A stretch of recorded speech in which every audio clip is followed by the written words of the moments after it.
was Ms. Pavlon's prescribed buprenorphine. Yes. Could you spell that, please? Judge, I'm sorry, I'm going to object again based on the court's prior ruling. I'm going to have a hearing outside the presence of the jury, okay? All rise for the jury.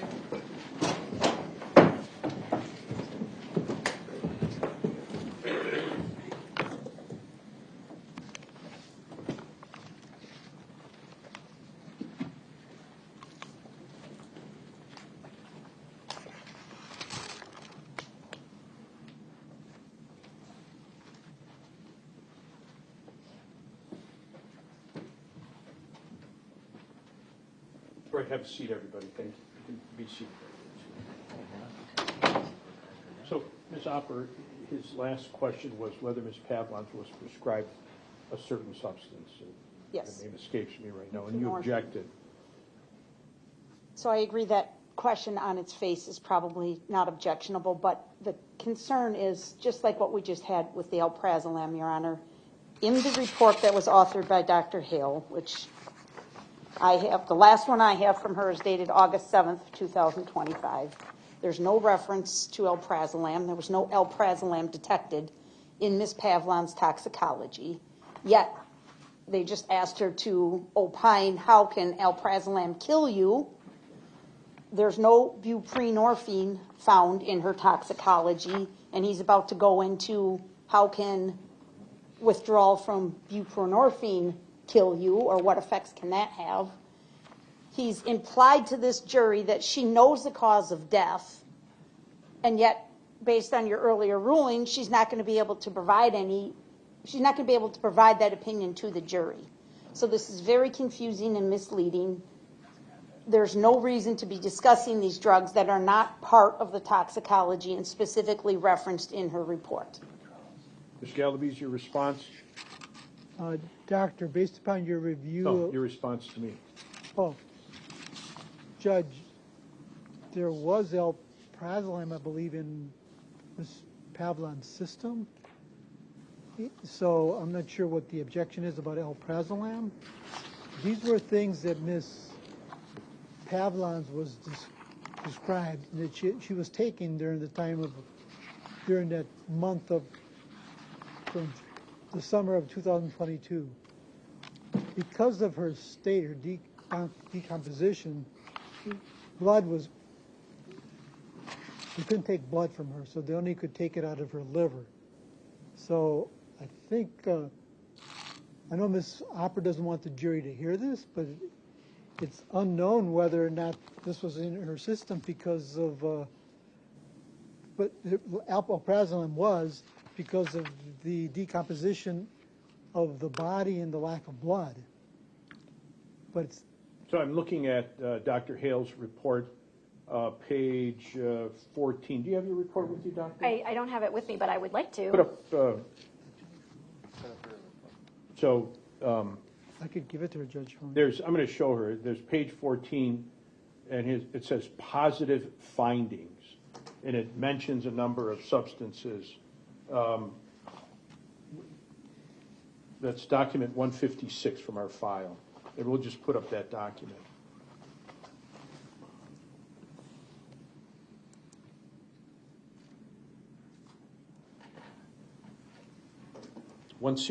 Document 163, I'm sorry. I apologize, Madam Clerk. As always, you're right.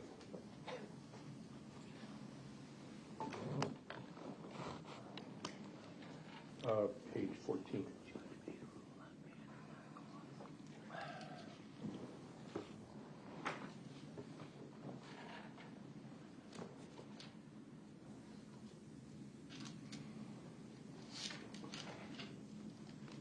Should come up short of the document.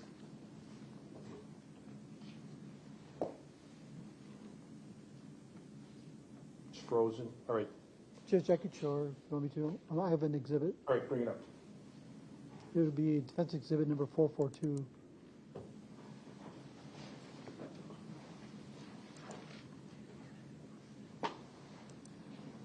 You want me to go to page 14? Yes, sir.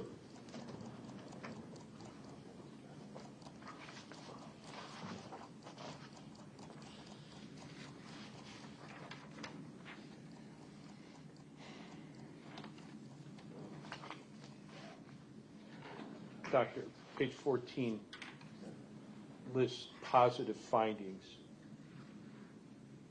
Those are the substances that were reported to you to be present in some tissue, correct? Correct. From the autopsy report or the toxicology report, correct? Correct. All right. Mr. Galavis, you can ask her where alprazolam is in there or some kind of substance or derivative of that. Doctor, you're from this NMS report. Where is alprazolam connected to those substances found in Miss Havlon's? So alprazolam is not on the toxicology findings. It is a medication that was prescribed to Miss Pavlon's.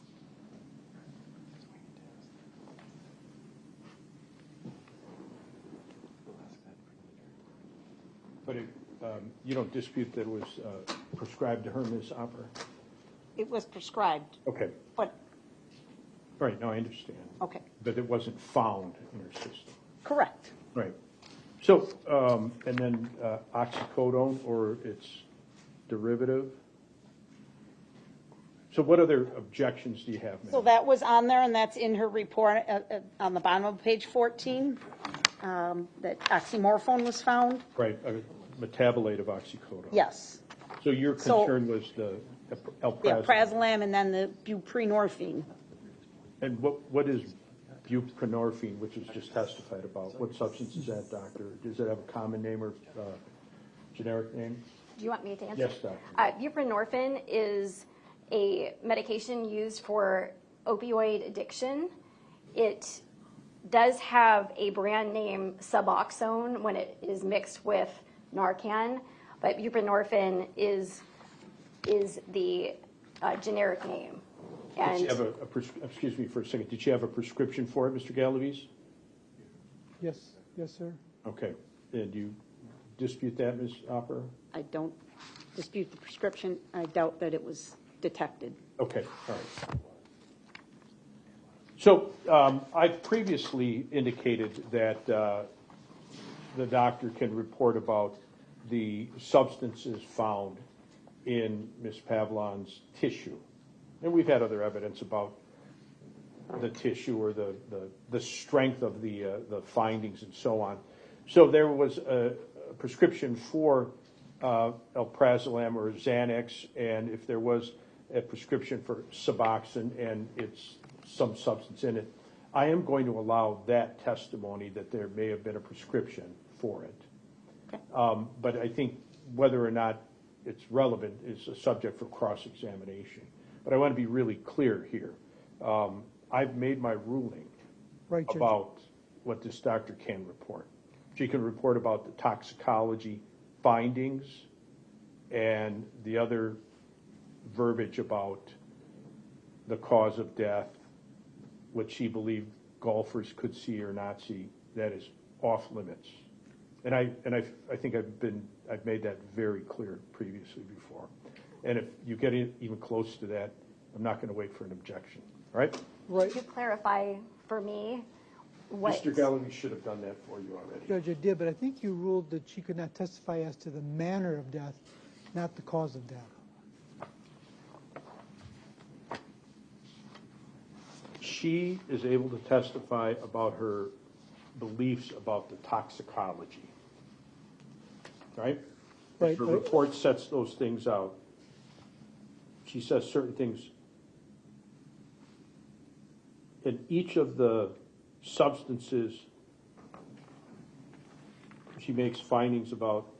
I'm just going to start looking at page 15. The end of the first paragraph. Acute overdose cannot be ruled out. Death from caffeine toxicity is rare and thus unlikely. Death from cotinine, C-O-T-I-N-I-N-E, toxicity is unlikely, etc. She's made those findings about those substances, and I think I've made it very clear about, in the motions in limine, her ability to testify today. And I've made those findings already. Correct. It All right, just- and I presume you've related them to her clearly. It's your responsibility, not my responsibility today. Right, and again, your ruling was that she was not to give an opinion as to the manner of death, not the cause of death. She can testify about the substances that she made findings on and whether or not they contributed to or caused the death. I think I made that clear. So my concern, Your Honor, is that nowhere in this report does she say the cause of death for Stephanie Pavlons is blank. I understand that. So I have a lack of notice as to what she's about to say. Absolutely no idea what she's about to say. But you do. You have her report, and if she says something else, you can impeach her with it. But I can't because she never says in the report her cause of death is oxycodone overdose or alprazolam overdose, or she doesn't say what the cause of death is. Her ultimate conclusion is suicide must be considered, which is what you Specifically indicated was not to be testified to. correct. Correct. And suicide is not a cause of death anyway, it's a manner of death. Right. But that's what her report says. But my concern again, Judge, and I'm sorry to be repeating myself, but I have no problem if he says to her, was she prescribed alprazolam? Yes, she was prescribed alprazolam.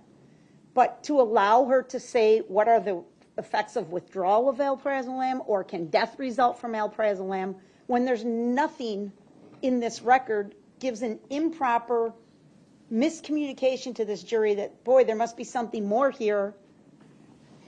He can, I believe, my request is he can ask what she's prescribed. But if it's not in her toxicology, we don't know if she consumed it or not. We just simply don't know. Nobody knows. Dr. Hale doesn't know. I don't know. Nobody knows unless it's in her tox. I understand that.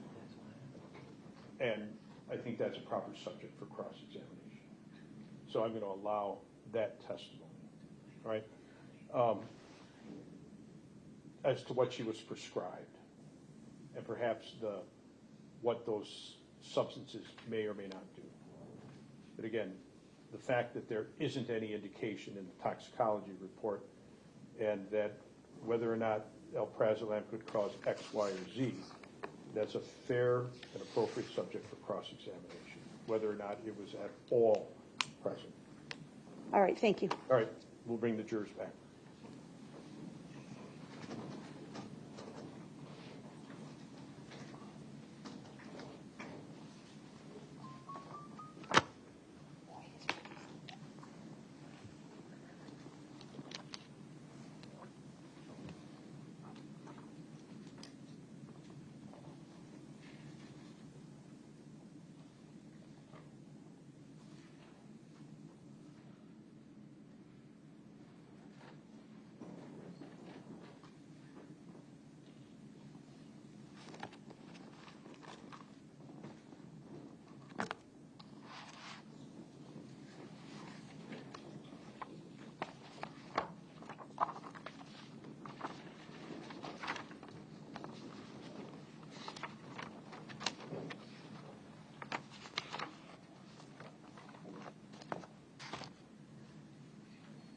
All rise for the jury.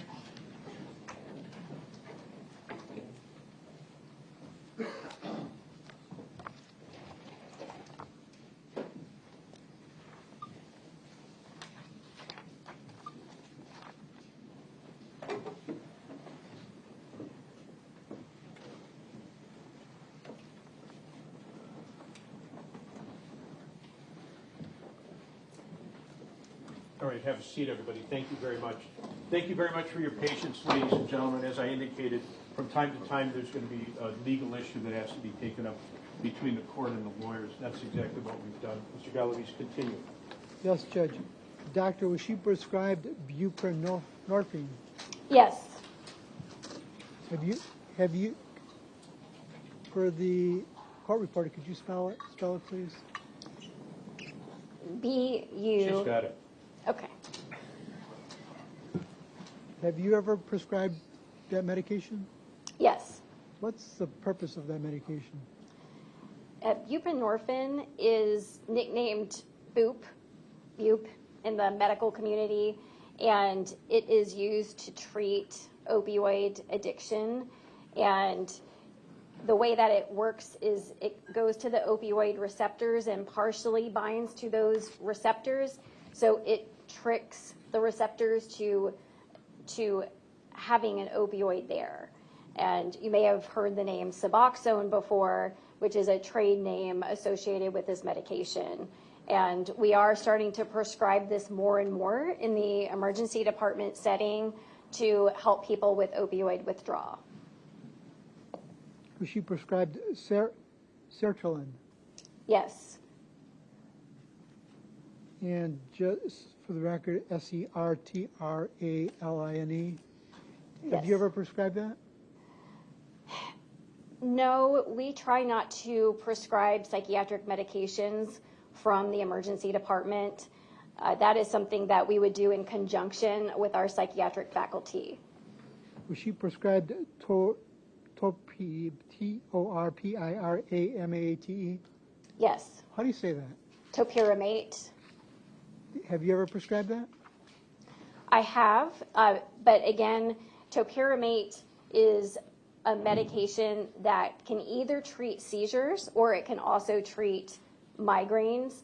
And we might prescribe it short term, but our hope would be that that patient receives continuity of care either by their primary care physician or their neurologist to continue that kind of long-term prescription. Was she prescribed clonidine? Spelled Clonidine. Yes. Have you ever prescribed that? Yes. What's that for? Well, clonidine actually has two purposes. The first, most commonly, is to treat high blood pressure. The other reason why it may be prescribed is to treat opioid cravings. Was she prescribed bupropion? Yes. Spelled Bupropion. Have you ever prescribed that?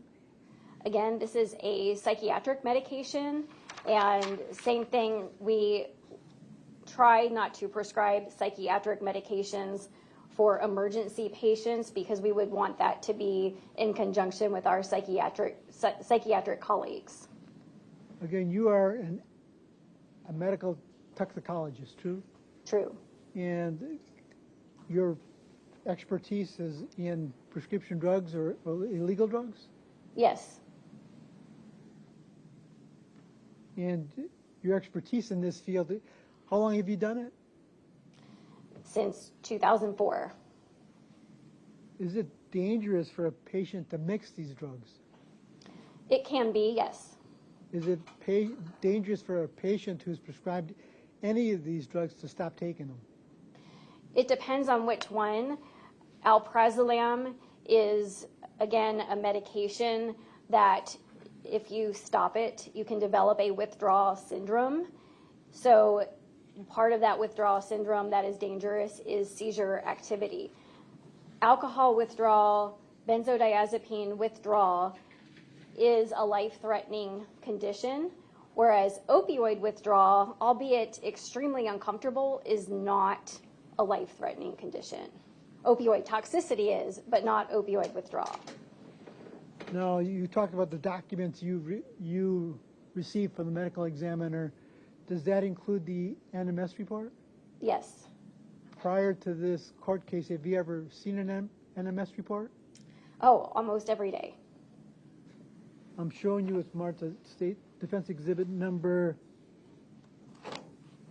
442, and just for the witness, please.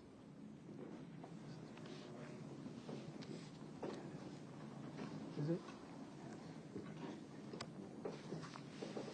Oh. Let me take. I made a mistake. Exhibit number 443, doctor.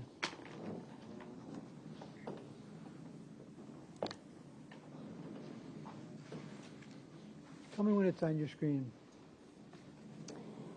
This is NMS Labs. NMS stands for National Medical Services, and it is the go-to forensic toxicology laboratory in the entire country. It's located in Pennsylvania, and many medical examiners, even from California to New York to Texas, send their samples to NMS labs, as well as sometimes other types of samples as well. And they are the ones that will do the forensic toxicology testing. Now I'm gonna scroll. Does this appear to be the NMS report for Ms. Pavlon's? Yes. Do you recognize this as being the report from Ms. Pavlon's? Yes.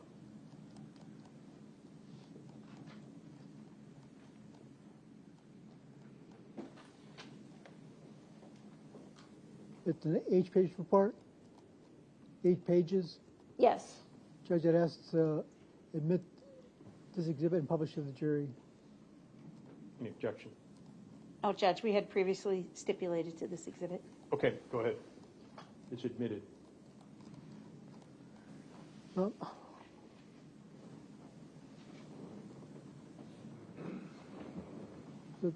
what the jury's seeing now is the initials for NMS too. Is that right, Doctor? The initials for the NMS lab is at the top page of this exhibit, true? True. Ms. Pavlon's name is on there, true? True. And as far as you know, this is the report that was generated by the medical examiner. This report is generated by NMS labs and then forwarded to the medical examiner. What does the labs receive from the medical examiner in order to generate this report? Well, Exception, lack of foundation.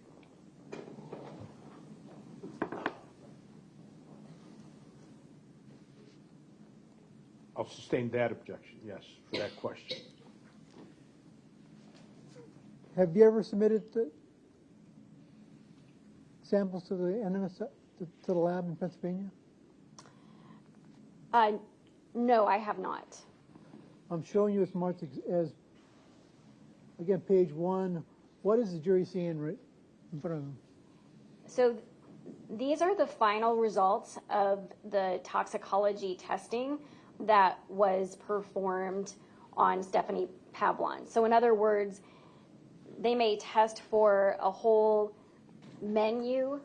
It's actually when you submit samples to NMS labs, there are different menus that you can choose as far as what to have tested. And in general, they're pretty broad testing of a number of different substances. And they'll test for all of those different substances. And whatever ends up being positive will get reported inside this black box. Is there anything significant about what you see on these results from Ms. Pavlon's? Well, typically, when the medical examiner sends samples to NMS labs, it's usually blood or urine.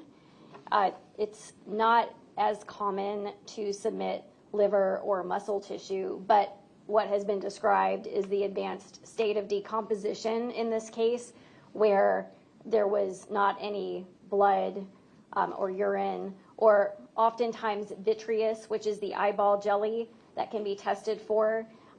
Because of the state of decomposition in this case, vitreous was not available, but you can still confirm the presence of substances in other types of tissue, in this case, liver and muscle. Now, you indicated that Ms. Pavlon's was prescribed alprazolam? Yes. Based upon your review of her medical records, was it something that she was supposed to take every day? Yes. The findings in this exhibit do not have alprazolam listed. Did you note that? Correct. There's no alprazolam or metabolites of alprazolam. A metabolite is what your body changes one substance into another. All drugs get metabolized, so to speak. And so alprazolam has metabolites that are not present here, nor is alprazolam, the parent molecule, present either. Would you know that had Ms. Pavlons taken her alprazolam as prescribed, would we have noted a finding for alprazolam in this report? We should, unless for some reason it was below the level of detection in this tissue.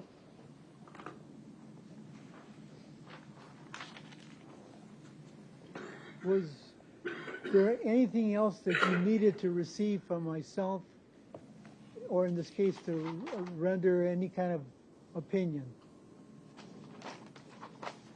Can you be more specific? Do you believe I gave you all the material that you needed to render an opinion in this case?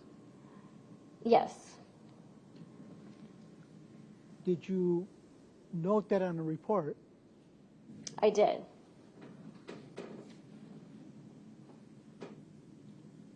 I'm going to show you it's marked as exhibit number 442. And again, this is just for the witness.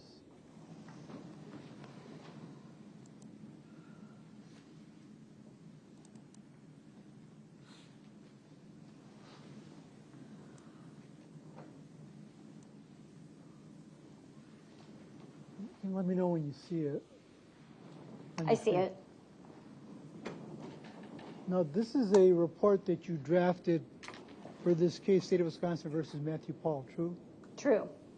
And this appears to be the first page of the report? Yes. And is this your final draft? I believe so, yes. And it's dated August 7th, 2025. Yes.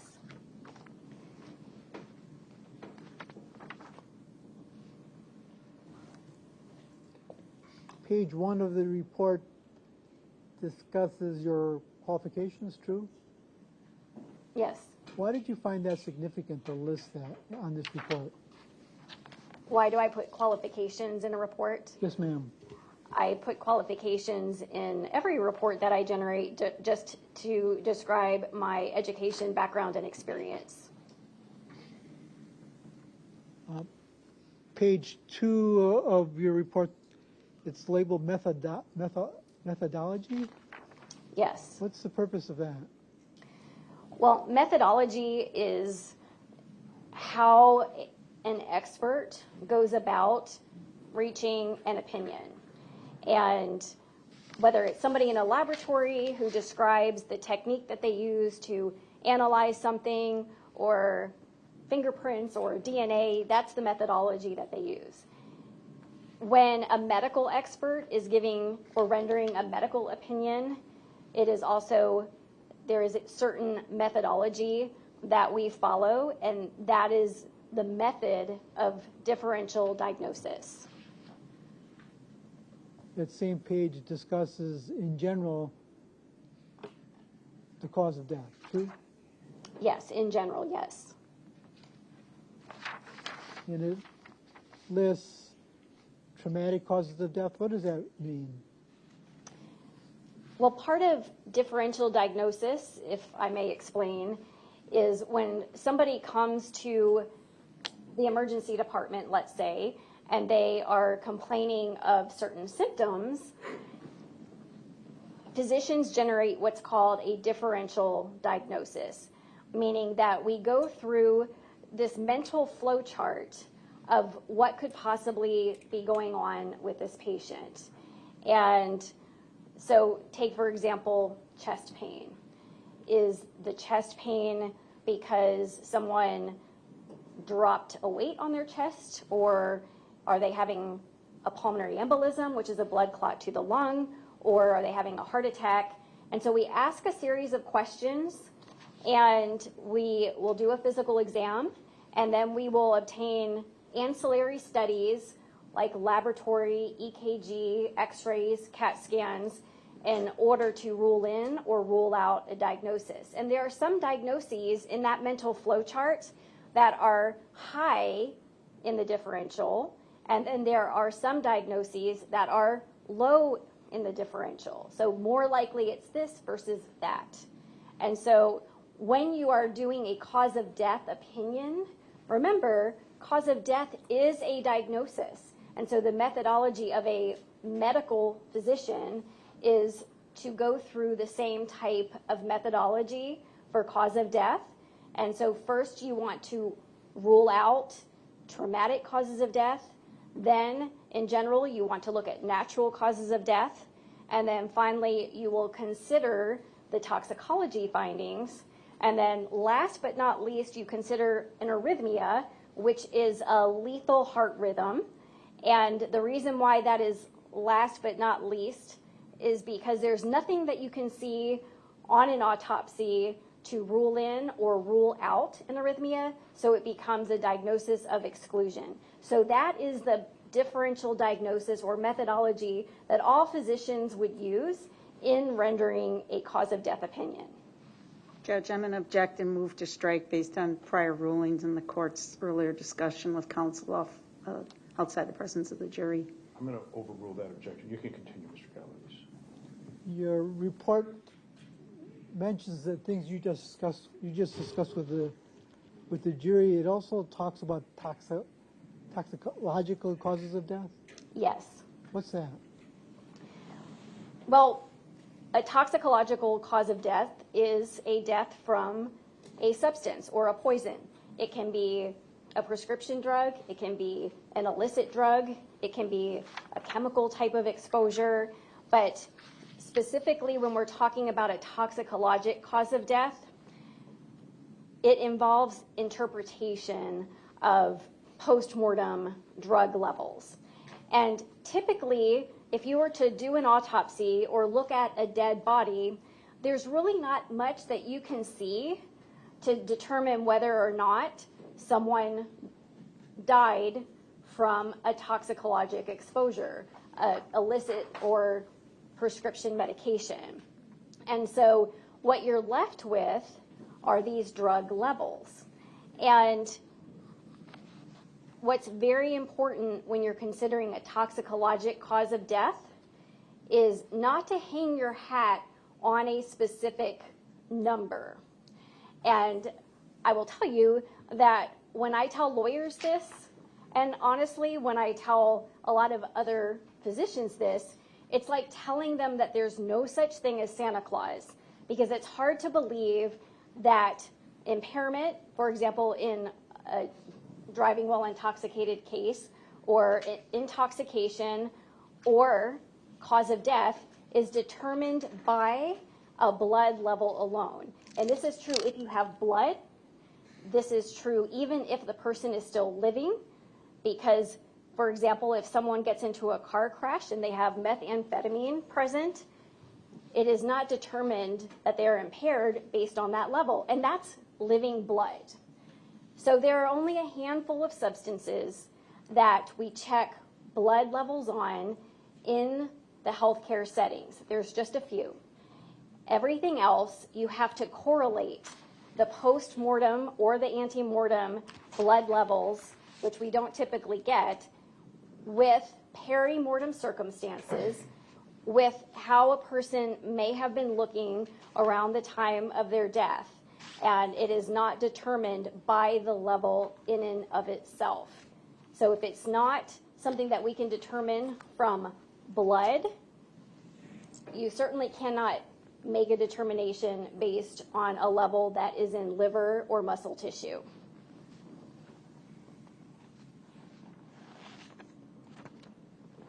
In your report, you discuss opioid toxicity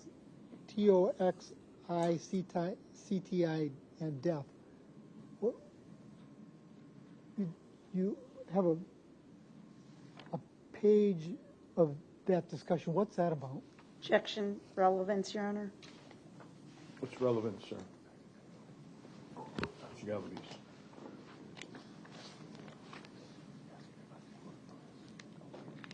Is in her NMS report, there's oxymorphine, true? Oxymorphone. So I'll sustain the objection. And he's asked another question. Go ahead, next.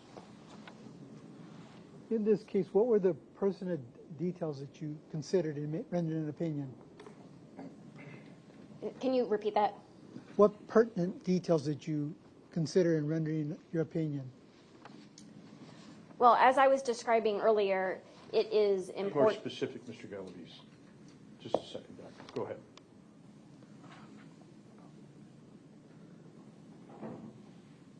Well, you looked at the pertinent details about Miss Stephanie Pavlon's, true? True. And that's what you took into consideration? Yes. And what was pertinent about her that you considered? All right, let's excuse the jury for a second, okay? All right, for the jury. No, I read.